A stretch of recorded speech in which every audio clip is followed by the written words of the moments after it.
Brad Williams, Excel Prime, using choose calls, choose columns. We're going to place columns 3, 4, then 4, 3 into new lists. Our list B4 to B20. Well, we've been using this structure, choose columns function, to move information from point A over to point B. Here, we want the last two columns, round 3 and 4. How do we implement this? And then how do we do it in reverse order? Keep in mind, as I pointed out before, you can use plus and minus for column indication to pull that information from the list over into a new list.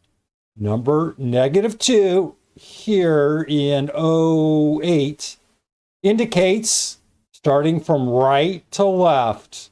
Call -2 is going to be round 3. -1 is going to give us round 4. In reverse order, what does that mean? Round 4, round 3.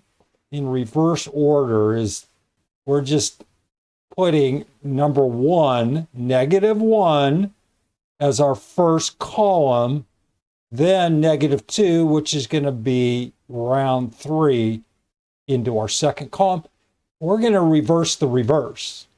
We're going to move into a little more sophisticated stuff down the road here. As I said, there's probably 140 or so tutorials related to this list manipulation, and we're going to get in here. We're going to use HStack and VStack and some other tools, and we're going to actually put this 83 here in K20, and we're actually going to put that up at the beginning.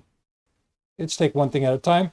The write-up here, we will add negative values for the column number. Column number is here to return one or more columns from the end of the range, end of the list. This will cause the function to begin counting columns from the list right side, as I pointed out. Here are the examples if you're lost reading this. And by the way, this is just the answer, the very first answer, 8, 9. You just look, it's equal to H5. Read the anatomy, review the narrative, play around with these numbers, familiarize yourself, hit F9 and experiment. Brad Williams, Excel Prime. Thanks for watching.